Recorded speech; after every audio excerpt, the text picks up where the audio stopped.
నమస్కారం, welcome to Ahalya news. ఈనాటి వార్త. రాజధాని పరిధి గ్రామాల్లో మౌలిక వసతులు కల్పించే పనులు ముమ్మరం చేస్తున్నట్లు మంత్రి నారాయణ తెలిపారు. 900 కోట్లతో అభివృద్ధి పనులు చేపట్టేందుకు డిపిఆర్ సిద్ధం చేస్తున్నట్లు చెప్పారు. ప్రభుత్వం ఇప్పటికే నిధులు విడుదల చేసిందని, వచ్చే నెలలో పనులు ప్రారంభిస్తామని అన్నారు. 6 నెలల్లో గ్రామాల్లోని పనులన్నీ పూర్తి చేస్తామని వివరించారు. సోమవారం వడ్డమానులోని రహదారి ప్రారంభించిన అనంతరం మీడియాతో మంత్రి మాట్లాడారు. రాజధానిని గుంటూరు, విజయవాడ సహా పలు ప్రాంతాలకు అనుసంధానించే రోడ్డు పనులు ముమ్మరం చేస్తున్నట్లు మంత్రి చెప్పారు. వెస్ట్ బైపాస్ త్వరలోనే ప్రారంభిస్తామని తెలిపారు. కరకట్టకు సమాంతరంగా సిఆర్డీఏ రోడ్డును మంగళగిరి రోడ్డుకు అనుసంధానిస్తామని, దేశానికి మాజీ ప్రధాని వాజ్పేయి చేసిన అపూర్వ సేవలను స్మరించుకుంటూ రాజధానిలో ఆయన విగ్రహాన్ని ఈ నెల 25న ఆవిష్కరిస్తామని చెప్పారు. నుంచి వడ్డమాన్ రావడానికి చాలా ఇబ్బందులు ఎదుర్కొంటున్న వడ్డమాన్ గ్రామస్తుల కోరిక మేరకు నారాయణ గారు ఈ రోడ్డు వీలున్నంత త్వరగా పూర్తి చేయాలని సంకల్పం చెప్పారు. వెంటనే ఈ కార్యక్రమం చేపట్టి రోడ్డుకి సౌకర్యం ఏర్పాటు చేసినందుకు వారికి ధన్యవాదాలు. ఈ తిల్లూరు నుంచి వడ్డమానికి వచ్చే రోడ్డు చాలా భయంకరంగా ఉంది. వెంటనే దాన్ని చేయించమని శ్రావణ గారిని యాక్చువల్గా శాసనసభ్యుల్ని ఆ యొక్క విలేజ్లో అందరూ అడగటం జరిగింది. దాని మీద యాక్చువల్గా వెంటనే నేను అధికారులకు ఆదేశించాను దాన్ని ఎస్టిమేషన్ చేసి చేయమని. వాళ్ళు వెంటనే కేవలం ఒక వారంలో లాస్ట్ సండే దాన్ని టేకప్ చేశారు, అది కంప్లీట్ చేశారు. అంటే ఫ్యూచర్లో ఈ రోడ్డు ఏదైతే రోడ్డు ఉందో ఇవన్నీ మెయిన్ రోడ్ అవుతాయి. అంటే 165 అడుగుల వెడల్పులు, అదేవిధంగా 195 అడుగులు. ఎందుకంటే అమరావతి క్యాపిటల్ సిటీలో ఏదైతే ట్రంక్ రోడ్స్ ప్లాన్ చేసామో, అంటే ఒక విలేజ్ నుంచి ఇంకో విలేజ్ పోయన్నీ కూడా 165 అడుగులు కానీ లేదా 195 అడుగులు కానీ. ఇంటర్నేషనల్ స్పాట్ సిటీ యాక్చువల్గా డిజైన్కి కానీ, స్మార్ట్ ఇండస్ట్రీస్కి కానీ, ఎయిర్పోర్ట్ కానీ ఏదైతే ల్యాండ్ పూలింగ్ తీసుకున్నామో దాంట్లోనే యాక్చువల్గా ఈ రైల్వే ట్రాక్ కూడా వస్తుంది, ఇన్నర్ రింగ్ రోడ్డు వస్తుంది. కాబట్టి ఖచ్చితంగా వాళ్ళకి ఎటువంటి ఇబ్బంది లేకుండా రైతులు ఏదైతే కోరుకున్నారో దాన్ని ముఖ్యమంత్రి గారికి చెప్పడం జరిగింది. ముఖ్యమంత్రి గారు కూడా ఫస్ట్ ప్రయారిటీ ల్యాండ్ పూలింగ్లో తీసుకోండి, ఎవరిని ఇవ్వకుంటే అది ల్యాండ్ ఎక్విజిషన్ తీసుకోమన్నారు. కాబట్టి రైతు సోదరులందరూ చెప్తున్నా ఎవరిని కూడా ఇబ్బంది పెట్టు.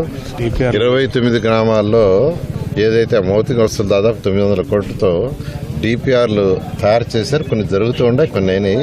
అవన్నీ కూడా శాసనసభ్యులు శ్రావణ గారికి చూపించుకున్నాం. వారు మళ్ళా లోకల్ గ్రామాల్లో రైతులతో కూర్చొని డిస్కస్ చేసి ఏదైనా యాడ్ చేయాల్సి ఉంటే చెప్తే దాన్ని కూడా యాడ్ చేసి ముందు ఏదైనప్పటికీ వచ్చే నెలలో జనవరి నెలలో 29 గ్రామాల్లో ఆ యొక్క ఇన్ఫ్రాస్ట్రక్చర్ స్టార్ట్ అవుద్ది. 6 నెలల్లో పూర్తి చేస్తాం. జూన్ ఎండింగ్ కల్లా 29 గ్రామాల్లో రోడ్లు కానీ, అండర్ గ్రౌండ్ డ్రైనేజ్, 2 పక్కల స్టామ్ వాటర్, లైట్స్, వాటర్ ఫెసిలిటీని జూన్ ఎండింగ్ లో ఖచ్చితంగా 29 గ్రామాలకు ఇవ్వడం జరుగుతుంది. భీమవరం అంటే పల్లెటూరి ఆప్యాయత ఉన్న పట్టణమని కేంద్ర మంత్రి రామ్మోహన్ నాయుడు అన్నారు.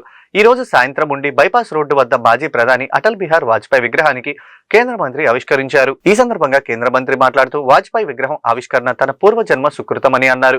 ఏ దేశానికి వెళ్లినా తాము భారతదేశం నుండి వచ్చామంటే సెల్యూట్ చేసే పరిస్థితి ఉందన్నారు. నేటి యువతరం వాజ్పేయి గురించి తెలుసుకోవాల్సిన అవసరం ఉందని తెలిపారు. ఏర్పాటు చేస్తే వాజ్పేయి గారికి నాకు ఉన్నటువంటి సంబంధం, ఎర్రన్నాయుడు గారి త్రూ వచ్చినటువంటి ఆ సంబంధం కానీ, అలాగే వాజ్పేయి గారిని ఒక యువ నాయకుడిగా స్ఫూర్తిగా తీసుకొని పనిచేసేటటువంటి విధానంలో నేను ఆ కార్యక్రమానికి అటెండ్ అవ్వలేకపోతున్నాను. ఎక్కడో మనసులో కొంత బాధ ఉండేది. 19వ తేదీన రాష్ట్ర ముఖ్యమంత్రి వర్యులు ఢిల్లీ వచ్చారు. అలాగే పార్లమెంటు ఒక పక్కన జరుగుతుంది. అలాంటి సందర్భంలో నేను వెళ్ళలేకపోయానని చెప్తే మాధవ్ గారు కూడా ఢిల్లీ వచ్చిన తర్వాత ఏ బెంగా లేదు, మీరు ఎక్కడికి రాష్ట్రంలో వచ్చినా సరే బ్రహ్మాండంగా జరిపించే బాధ్యత మేము తీసుకుంటామని భీమవరంకి ఆయన మళ్ళీ శ్రీనివాస్ వర్మ గారు ఆహ్వానించిన తర్వాత మళ్ళీ ఆనందంగా మీ అందరిలో పాల్గొనడానికి ఈరోజు ప్రత్యేకంగా ఢిల్లీ నుంచి వచ్చి మళ్ళీ ఇక్కడ నుంచి మళ్ళీ ఢిల్లీ వెళ్తున్నాను. అటువంటి ఈ భీమవరంలో అటల్ బిహారీ వాజ్పేయి గారి తాలూకా కార్యక్రమంలో ఇప్పుడే మనం సభలో మాట్లాడినటువంటి వ్యక్తులందరినీ కూడా చూసాం. ఒక్కొక్కరు కూడా ఆయన తాలూకా జీవిత చరిత్రని ఒక హిస్టరీలో భాగంలో ఒక పాటలో మన అందరి ముందు చెప్పారు. ఎంత స్ఫూర్తిదాయకంగా వాళ్ళ తాలూకా కార్యక్రమాలు, వాజ్పేయి గారి తాలూకా కార్యక్రమాలు చెప్పారు. ప్రతి ఒక్కరూ ఈరోజు రాజకీయాలతో సంబంధాలు ఉన్న వాళ్ళం, రాజకీయ నాయకులుగా ఎదగాలనుకునే వాళ్ళం, ప్రజాస్వామ్యానికి బాధ్యులుగా ఉన్న వాళ్ళం, ప్రజాస్వామ్యాన్ని కాపాడుకొని ప్రజలకి మేలు చేయాలని క్షణం కూడా కృషి చేస్తున్నటువంటి వాళ్ళం.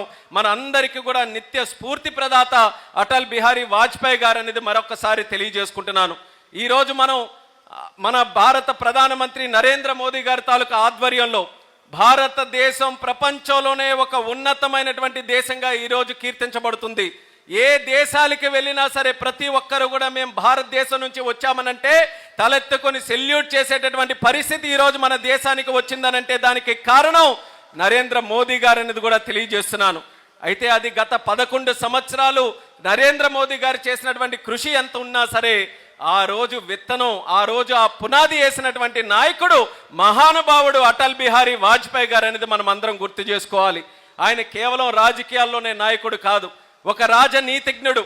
రాజకీయాలనంటే కేవలం అధికారం సంపాదించుకోవడం కాదు, ప్రజాస్వామ్యాన్ని కాపాడాలి, ప్రజలకి నిరంతరం కూడా సేవ చేయాలి, అది రాజకీయాలకు అసలైనటువంటి అర్థమని భారతదేశంలో రాజకీయాలకు ఒక సరికొత్త అధ్యాయం మొదలుపెట్టినటువంటి నాయకుడు. మొట్టమొదట కాంగ్రెస్ ఏతర ప్రధానమంత్రిగా ఉండి 5 సంవత్సరాలు కూడా పూర్తి చేసుకున్నటువంటి అందరూ మెచ్చినటువంటి నాయకుడు కూడా అటల్ బిహారీ వాజ్పేయి గారిని తెలియజేస్తున్నాను. దానికి ముందు కాంగ్రెస్ ప్రధానమంత్రులే 1-2 సార్లు కొన్ని ప్రయోగాలు చేసి అలయన్స్లు చేసినా 1-2 సంవత్సరాలకి మించి ఎక్కడ. మాజీ సీఎం పుట్టినరోజు సందర్భంగా రెచ్చగొట్టే వ్యాఖ్యలతో ఫ్లెక్సీలు ఏర్పాటు చేయడంపై హోంమంత్రి వంగలపూడి అనిత స్పందిస్తూ వైసీపీపై తీవ్ర స్థాయిలో విరుచుకుపడ్డారు. సోమవారం నాడు మీడియాతో మాట్లాడుతూ వైసీపీ బాధ్యతారహితంగా ప్రతిపక్షంగా తయారైందని వ్యాఖ్యలు చేశారు. చిన్న పిల్లలతో రప్పారప్ప అంటూ ఫ్లెక్సీలు పెట్టిస్తున్నారని మండిపడ్డారు. మేక తలలు నరికి రక్తాభిషేకాలు చేస్తూ నేర ప్రవర్తనని పెంపొందిస్తున్నారని ఆగ్రహం వ్యక్తం చేశారు. లా అండ్ ఆర్డర్ కాపాడడం పోలీసులకు ఒక ఎత్తైతే రౌడీ ముక్కలను కంట్రోల్ చేయడం సవాలుగా మారిందని అన్నారు. ఈ సమాధానం నేను చెప్పక్కర్లేదండి, ఆల్రెడీ ప్రజలు చెప్పిన సమాధానం చాలా ఎక్కువగా ఉంది. కాకపోతే ఈ రోజు పరిస్థితులు ఎలా ఉన్నాయంటే ఒక బాధ్యతారహితమైన ప్రతిపక్ష పార్టీగా తయారైంది. నిన్న మొన్న కూడా చూస్తే ఎవడో ఫ్లెక్సీ పెడతాడు, రపారపా నరుగుతామని చెప్పి ఆ రకంగా. వాళ్ళు కూడా ఎలాంటి వాళ్ళంటే పిల్లలు చూస్తే 18 సంవత్సరాలు 17 సంవత్సరాలు పిల్లలు, అలాంటి పిల్లల చేత ఇలాంటి ఫ్లెక్సీలు పెట్టించడం, అదేవిధంగా ఎక్కడ పడితే అక్కడ మేకల తల నరికి రక్తాభిషేకాలు చేస్తామని చెప్పి వాళ్ళందరి చేత ఒక నేర ప్రవృత్తిని బయటకు తీసుకొచ్చే పరిస్థితి. ఈరోజు పోలీసింగ్ పరిస్థితి ఎలా ఉంది, పోలీస్ పరిస్థితి ఎలా ఉందంటే ఒక పక్క లా అండ్ ఆర్డర్ని మేము ఎంత పర్ఫెక్ట్గా ముందుకు తీసుకెళ్ళడం ఒక ఎత్తు అయితే, ఇలాంటి రౌడీ మూకల్ని అరికట్టాలి అన్న దృక్పథం కూడా మాకు కూడా ఎక్కువగా ఉంది. ఎందుకంటే చిన్న చిన్న పిల్లల్ని కూడా ప్రేరేపించి ఈరోజు అటువంటి నేరాలకు ముందుకు తీసుకెళ్లే పరిస్థితిలో జగన్మోహన్ రెడ్డి ఉండి, ఆ జగన్మోహన్ రెడ్డి తిరిగి వాళ్ళ పీపీపీ విధానంలో వచ్చిన వాళ్ళని అరెస్ట్ చేస్తామని మాట్లాడుతూ ఉంటే నిజంగా ప్రజలే ఈరోజు నవ్వుకునే పరిస్థితులు ఉన్నాయి. వీళ్ళకి సమాధానం ఆల్రెడీ లాస్ట్ ఎలక్షన్స్లో చెప్పారు, వచ్చే ఎలక్షన్స్లో కూడా డెఫినెట్గా చెప్తారు. ఎవరు చెప్పారండి? వైసీపీ నేత అంతకన్నా మంచి మాటలు ఏమైనా మాట్లాడతారా? మేము క్రైమ్ రిపోర్ట్ చూపిస్తున్నాము, మేము లెక్కలతో సైతం చూపిస్తున్నాము. ఈరోజు గాంజాకి ఇంతకుముందు హబ్లా తయారైన ఆంధ్రప్రదేశ్ని ఈరోజు గాంజా రహిత ఆంధ్రప్రదేశ్గా మార్చడానికి ఈగల్ని ఏర్పాటు చేసుకుని ఎఫెక్టివ్ వేలో ముందుకెళ్లే పరిస్థితి. ఇంతకుముందు లాస్ట్ 5 సంవత్సరాల్లో గాంజా వద్దును ఒక వ్యతిరేకంగా ఒక చిన్న అవేర్నెస్ ప్రోగ్రామ్కి ఎప్పుడైనా ఒక ముఖ్యమంత్రి అటెండ్ అయ్యాడా? అప్పుడు జగన్మోహన్ రెడ్డి అటెండ్ అయ్యాడా? కనీసం మంత్రులు ఎవరైనా అటెండ్ అయ్యారా?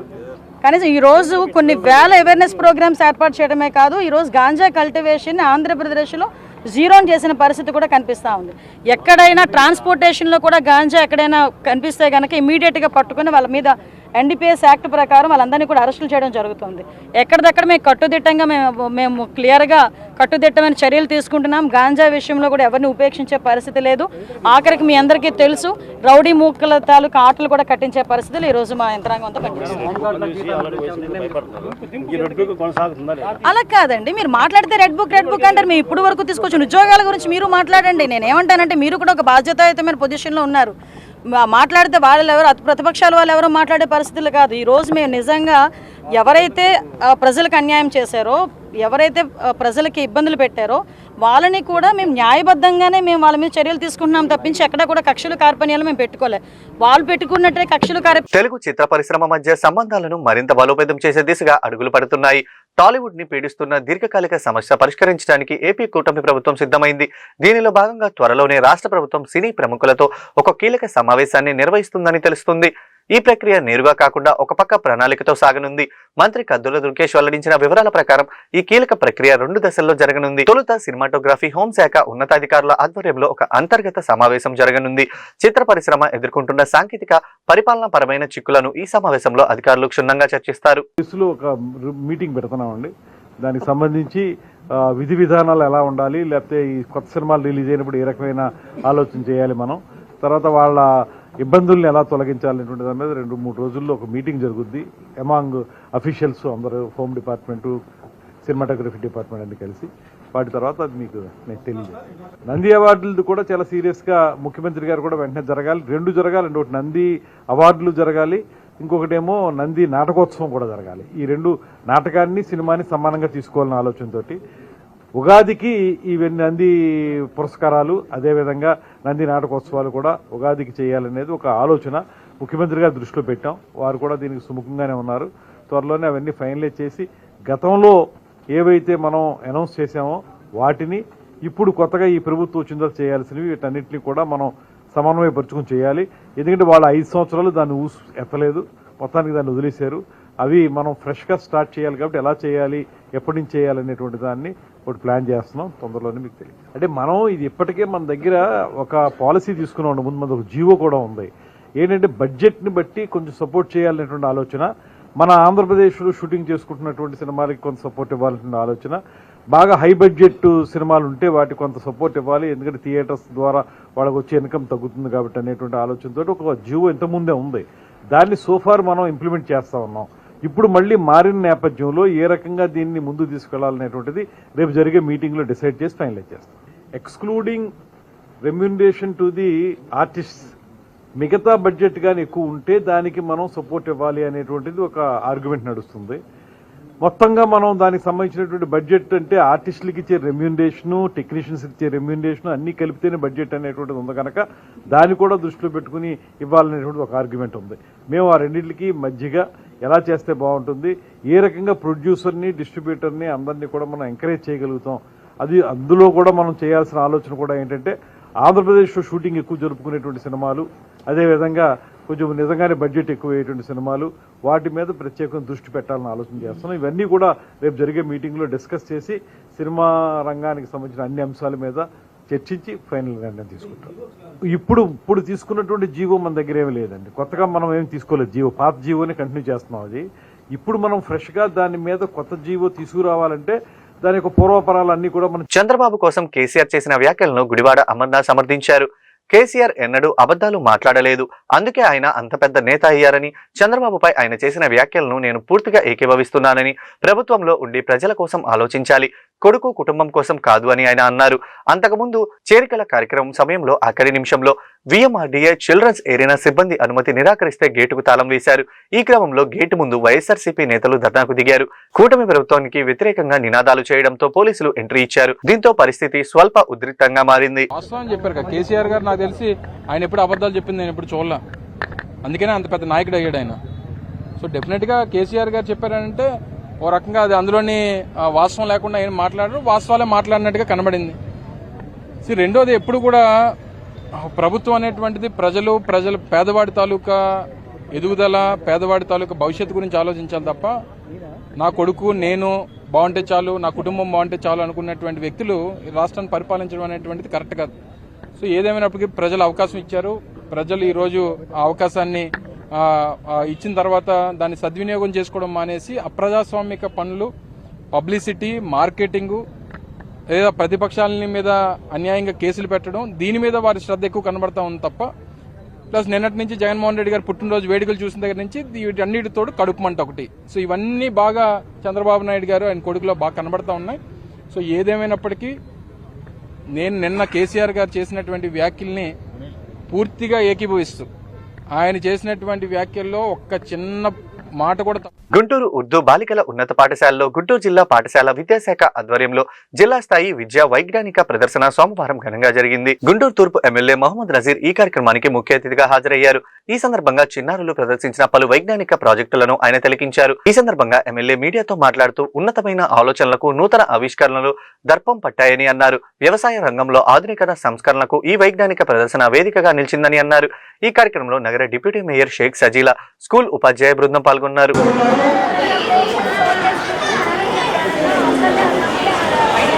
ఆత్మనిర్భర్ భారత్ అనే నినాదంతో గౌరవ ప్రధానమంత్రి గారు తీసుకొచ్చినటువంటి ఏంటంటే భారతదేశంలో ఉన్నటువంటి వాడేటువంటి ప్రతి ఒక్క వస్తువు కూడా భారతదేశంలో తయారు చేసుకోవాలనేటువంటి ఆలోచనతో, ముఖ్యంగా ఈరోజు సైన్స్ అండ్ టెక్నాలజీ ఏ విధంగా అభివృద్ధి చెందుతుందో మనందరికీ కూడా తెలుసు.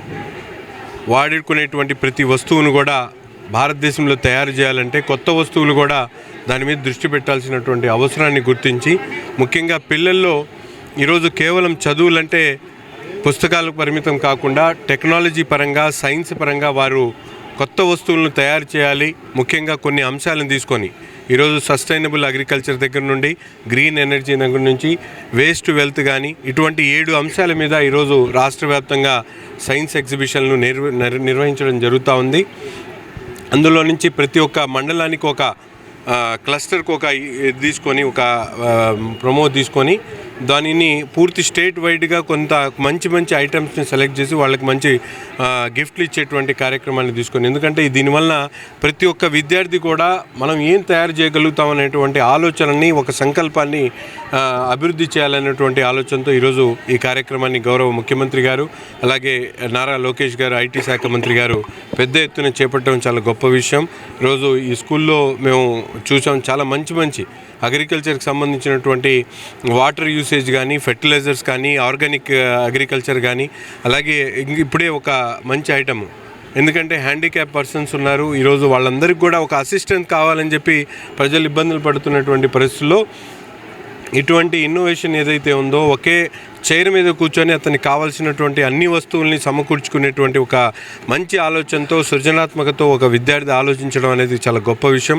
ఇటువంటి ఆలోచనలన్నీ కూడా బయటికి తీసుకొని వచ్చి పిల్లల్ని భావితరాలకు ఒక మంచి సంకల్పాన్ని కల్పించేటువంటి విధంగా ఈ కార్యక్రమాన్ని ఆన్లైన్ క్రికెట్ బెట్టింగ్ నిర్వహిస్తున్న 2 నిర్వాహకులతో పాటు బెట్టింగ్ లో పాల్గొన్న 6 వ్యక్తులను పట్టాభిపురం పోలీసులు అరెస్టు చేశారు. నిందితుల నుంచి 13,60,000 నగదు, అలాగే ఆన్లైన్ లో 5,05,000 నగదు ఫ్రీజ్, 8 మొబైల్ ఫోన్లు, 1 ల్యాప్టాప్ ను స్వాధీనం చేసుకున్నారు. గుంటూరు జిల్లా పోలీస్ కార్యాలయంలో నిర్వహించిన మీడియా సమావేశంలో ఆన్లైన్ క్రికెట్ బెట్టింగ్ కేసుకు సంబంధించిన వివరాలు జిల్లా ఎస్పీ వకుల్ జిందాల్ వెల్లడించారు. స్థానిక వికాస్ నగర్ 3వ లైన్లో ఆన్లైన్ క్రికెట్ బెట్టింగ్ జరుగుతుందని టాస్క్ ఫోర్స్ బృందానికి రాబడిన విశ్వసనీయ సమాచారంతో వెస్ట్ డిఎస్పీ అరవింద్ పర్యవేక్షణలో పట్టాభిపురం సిఐ గంగా వెంకటేశ్వర్లు ఆయన సిబ్బంది సహకారంతో నిందితులను అరెస్టు చేయడం జరిగిందని అన్నారు. ఈరోజు టాస్క్ ఫోర్స్కి వచ్చిన నమ్మకమైన ఇన్ఫర్మేషన్ మేరకు క్రికెట్ బెట్టింగ్ ఆర్గనైజర్స్ మీద రేడ్ చేయడం జరిగింది. సో వెస్ట్ డిఎస్పీ అరవింద్ గారి ఆధ్వర్యంలో పట్టాభిపురం ఇన్స్పెక్టర్, ఆయన టీమ్ అండ్ టాస్క్ ఫోర్స్ వాళ్ళతో కలిసి రేడ్ చేస్తే క్రికెట్ బెట్టింగ్ ఆర్గనైజ్ చేసే వాళ్ళు 2, ఆడేవాళ్ళు 6 పట్టుకోవడం జరిగింది. వాళ్ళు ఒక ఇంట్లో ఒక చోట కూర్చొని ఒక laptop, mobile phones and playing cards కూడా వాళ్ళ దగ్గర సీజ్ చేయడం జరిగింది. వాళ్ళ దగ్గర నుంచి మొత్తం 13,60,000 క్యాష్, అదేవిధంగా 5,05,000 వాళ్ళ అకౌంట్స్లో ట్రాన్సాక్షన్స్ ఉన్నాయి.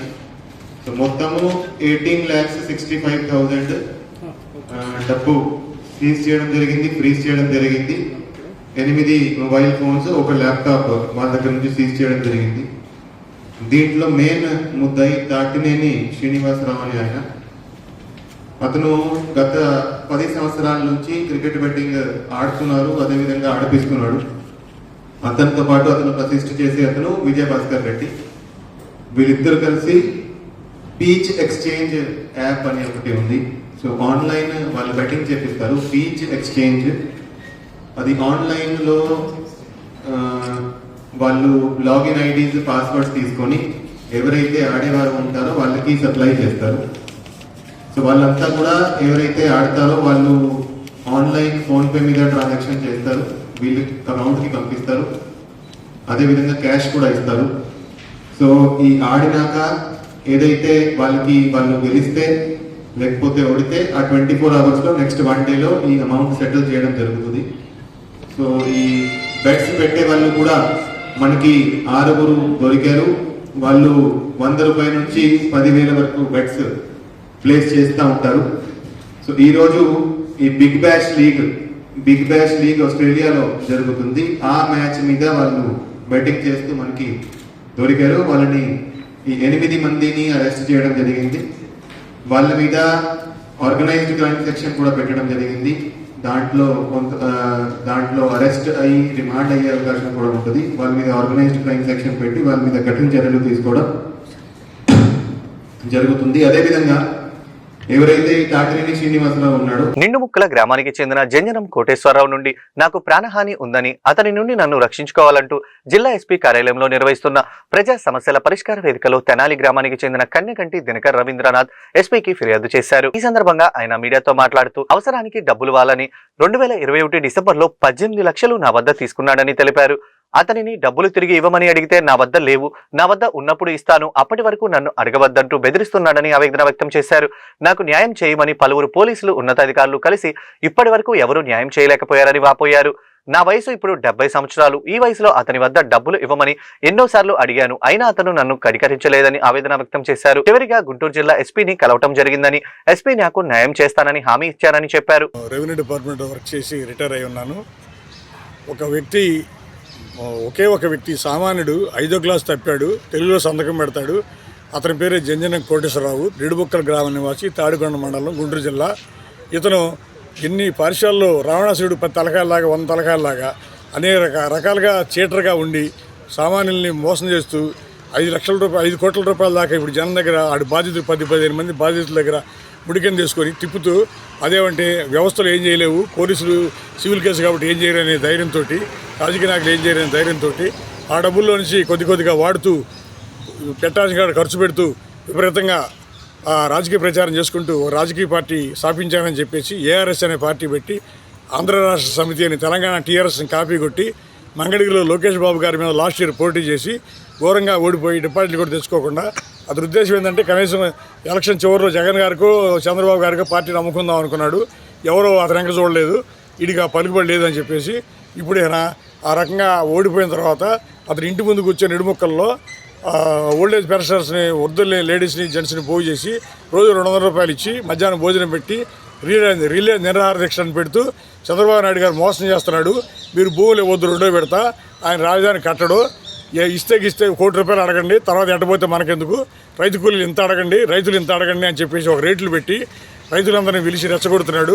ఇతనికి రావట్లేదు కాబట్టి సరిపోతుంది, అతను వచ్చేటడితే పబ్లిక్ రైతులు వచ్చేటడితే ఇతను మంచోడని. పరిస్థితి ఏమిటి? రాష్ట్రానికి రాజధాని లేకుండా ఉంటే ప్రజలు ఏమవ్వాలి? ప్రస్తుత కూటమి గవర్నమెంట్ ఏమవ్వాలి? వాళ్ళు పట్టించుకోక, ఎవరు పట్టించుకోక, ఇంటెలిజెన్స్ డిపార్ట్మెంట్ కూడా పట్టించుకోకపోతే ఏంటి పరిస్థితి? నాకు వ్యక్తిగతంగా 60 లక్షల దాకా బాకీ ఉన్నాడు. అందుకని చెప్పేసి నేను కూడా ఇతని దుశ్చర్యలను ఖండిస్తూ అతని ఇంటి ముందు టెంట్ వేశాను. ఈ నెల 9వ తారీఖున 10వ తారీఖు టెంట్ వేసిన తర్వాత నేను పోలీస్ డిపార్ట్మెంట్ కూడా గట్టిగా అడిగితే అప్పుడు వాటి టెంట్ మా టెంట్ పీకారు. మాది ఎందుకు పీకారంటే మాది ప్రజాస్వామ్యబద్ధంగా మేము వేసాం కదా అంటే సమన్యాయం అన్నారు. అది కూడా తగదు, మేము టెంట్ వేసి ఇంటి ముందు దీక్ష చేస్తాము, మాకు రావాల్సిన డబ్బుల కోసం మేము పోరాడతాము, ప్రభుత్వం కూడా మాకు అండగా ఉండాలి. నేను ఈరోజు ఎస్పీ గారిని కలిసి ఇతని యొక్క కేసులు పలు పాఠశాలలో ఉన్నాయి, ఇతని యొక్క విషయాలు ఇటు గవర్నమెంట్ మీద. పొన్నూరు పట్టణ సిఐ వీరనాయక్ సివిల్ పంచాయతీలు పోలీస్ స్టేషన్ లో చేస్తున్నారని బాధిత కూనపరెడ్డి వెంకటేష్ ఎస్పీ గ్రీవెన్స్ లో ఫిర్యాదు చేశారు. బాధితుడు వెంకటేష్ మాట్లాడుతూ తన తండ్రి శ్రీనివాసరావు చనిపోయి 2.5 సంవత్సరాలైందని చెప్పారు. తన తండ్రి శ్రీనివాసరావు 13 మందికి అప్పున్నారని సిఐ వీరనాయక్ పోలీస్ స్టేషన్ కు పిలిపించి సెటిల్మెంట్ చేసుకోవాలని బెదిరిస్తున్నాడని చెప్పారు.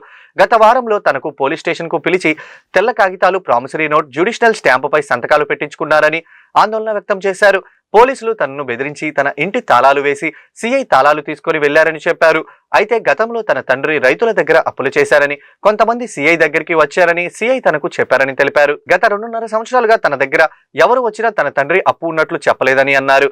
తన తండ్రి అప్పు చేసినట్లు ఇప్పుడు తెరపైకి తీసుకురావడం సిఐ సహకరించడంపై అనుమానం వ్యక్తం చేశారు. నాకు, నా కుటుంబానికి న్యాయం చేసి నా ఇంటి తాళం ఇప్పించి నా ఇంట్లో మా కుటుంబం ఉండే విధంగా చేయాలని ఎస్పీని కోరామని తెలిపారు. సార్, నా పేరు వెంకటేష్ అండి. మా నాన్న పేరు శ్రీనివాసరావు అండి. మాది గుంటూరు జిల్లా పొన్నూరు మండలం పొన్నూరు అండి. మా నాన్నగారు 2.5 సంవత్సరం క్రితం చనిపోయారండి. వ్యవసాయం కలిసి రానందువల్ల చనిపోయారండి. ఈ గత వారం రోజుల క్రితం నుంచి పొన్నూరు పట్టణ సిఐ వీరనాయక్ గారు స్టేషన్ గారు పిలిపించి నేను అప్పుడు ఉన్నారన్న సంగతి మాకు తెలియదండి, మా నాన్నగారు చేసిన సంగతి నాకు తెలియదు. ఆ డబ్బుల మూలంగా నువ్వు ప్రామిసరీ నోట్లు, చెక్కులు, 100 రూపాయలు రెవెన్యూ స్టాంపుల మీద సంతకం పెట్టాను నన్ను ఒత్తిడి చేస్తున్నారు. ఇందుకు కానీ మళ్ళీ నువ్వు ఇల్లు ఖాళీ చేసి వెళ్ళిపోవాలని చెప్పి ఇల్లు ఖాళీ చేసిన తాళం కూడా ఆయన హ్యాండ్ ఓవర్లో పెట్టుకున్నాడండి. నేను వాళ్ళ మా పిల్లలు, నేను, మా అమ్మ అందరం రోడ్డును పడ్డామండి. అని నాకు ఏం చేయాలో నాకు అర్థం కాక గుంటూరు ఎస్పీ ఆఫీస్ గారికి వచ్చి నా వినతి పత్రం అప్పు చేసుకొని నాకు ఆయన అందజేసుకున్నానండి. Promise note రాయించుకున్నానండి.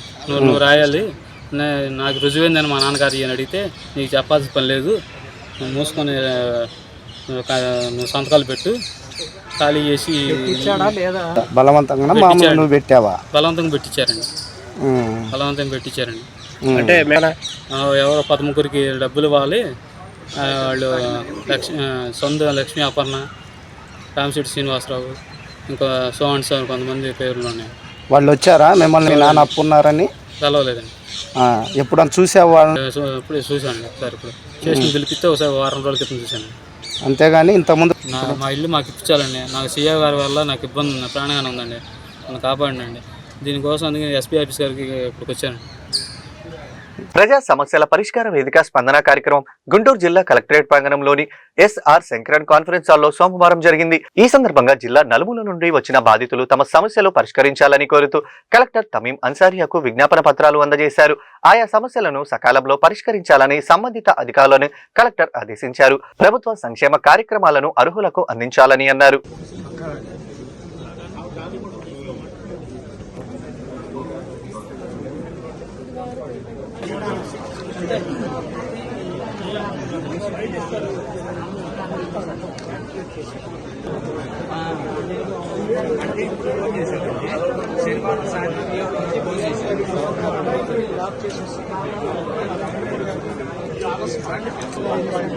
విద్యార్థుల్లో శాస్త్రీయ దృక్పథం అవసరమని అలవరుచుకోవాలని జిల్లా కలెక్టర్ ఏ తమీం అన్సారియా అన్నారు.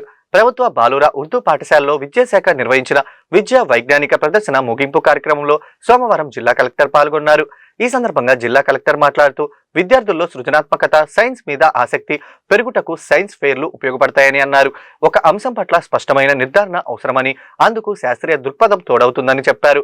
ఉన్నత స్థాయికి వెళ్లుటకు, పోటీ పరీక్షల్లో విజయం సాధించుటకు, శాస్త్రవేత్తగా రాణించుటకు శాస్త్రీయ దృక్పథం అవసరమని స్పష్టం చేశారు. శాస్త్రీయ దృక్పథం ఉన్నవారు నిజ జీవితంలో బాగా రాణిస్తారని పేర్కొన్నారు. సైన్స్ ఫెయిర్ ఇటువంటి అభిరుచి ఉన్నవారికి మంచి అవకాశమని అన్నారు.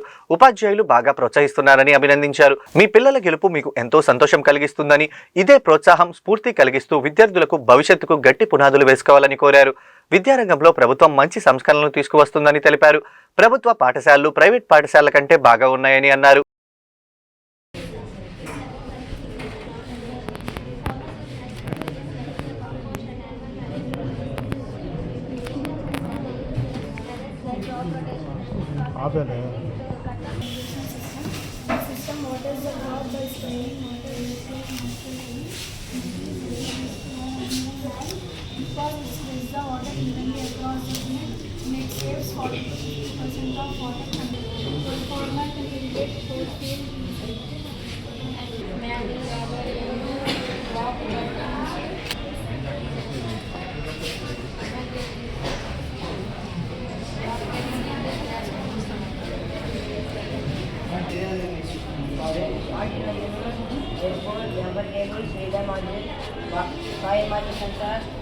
కూడా జిల్లా యంత్రాంగం తరపున అభినందనలు తెలియజేస్తున్నాను.